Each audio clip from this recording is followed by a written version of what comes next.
everyone, it's Rebecca McAdam for Card Player TV on day 3 of the $50,000 buy-in Players Championship 8-game event. Things started off slow, we lost 6 on the first day, but it rapidly picked up pace on the second day. We lost 56 players, and now we're really getting down to the business end of things. There are plenty of great players left. Heading into the day, the top 5 are Kirk Morrison, Andy Bloch, Mikhail Turritz, Nick Schulman, and Eric Sagstrom. We caught up with Andy Bloch on a break. So how are you doing today, Andy? Well, I'm down a little bit today. I really didn't pick up too many hands. I won one nice stud pot where I made a straight, and I don't know what my opponent had. It looked like he could have been on a flush draw, but maybe he had 2 pair, or even 1 pair and thought I was bluffing, which would have been a little strange. But I like my table, but I think it's going to break pretty soon. So unfortunately, we're not going to get back to the stud high-low, which is what I think they're worst at. And I only picked up 1 hand to play in the stud high-low, and I got it played against one of the best players at the table, H.O.R.S.E.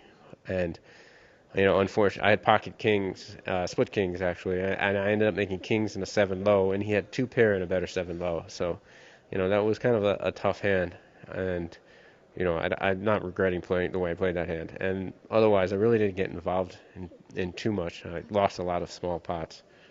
You started the day second in chips. How did you build that stack, Well, there was one huge hand. I had about average chips or so, almost 300. And it was against Robert Williamson, sitting to my left in the pot limit Omaha. Right.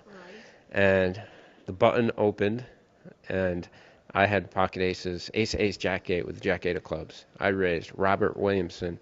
No, I didn't raise. I just called. Robert Williamson raised the pot, bringing it to bet to 32,000, and the button called. I repotted, bringing the bet to 128,000, I think, and Robert moved all in. I called, and the button folded. I called, and he of course had the other. If you know Omaha, Robert would have the other 2 aces there. He had ace, king 10 with 3 hearts. And the ace of clubs. So actually, suits were equal, and believe it or not, I actually, with my ace, jack 8, it seems like his ace, king 10 is better, but I actually have a slight advantage. Very slight.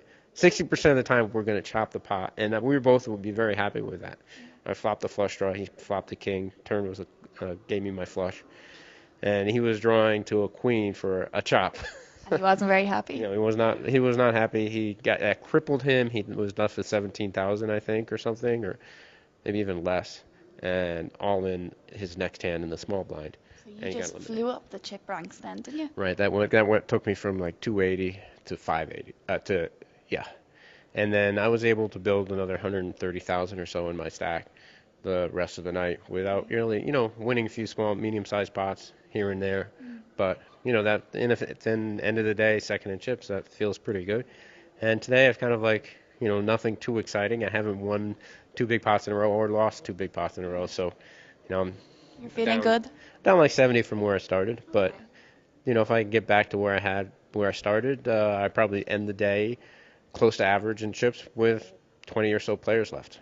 You must be pretty hungry for this, though. I know you finished runner-up to Chip Race in 2006 in the H.O.R.S.E. Yeah, it would be nice to win a bracelet, especially in this event. Yeah.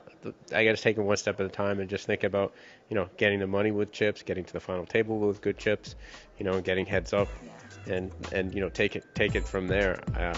Well, we want to see you at that final table. I think. Thanks. I hope to be there too. Well, thanks for talking to us. Thanks a lot. Stay tuned to cardplayer.com for more video updates and live coverage. I'm Rebecca McAdam for Card Player TV.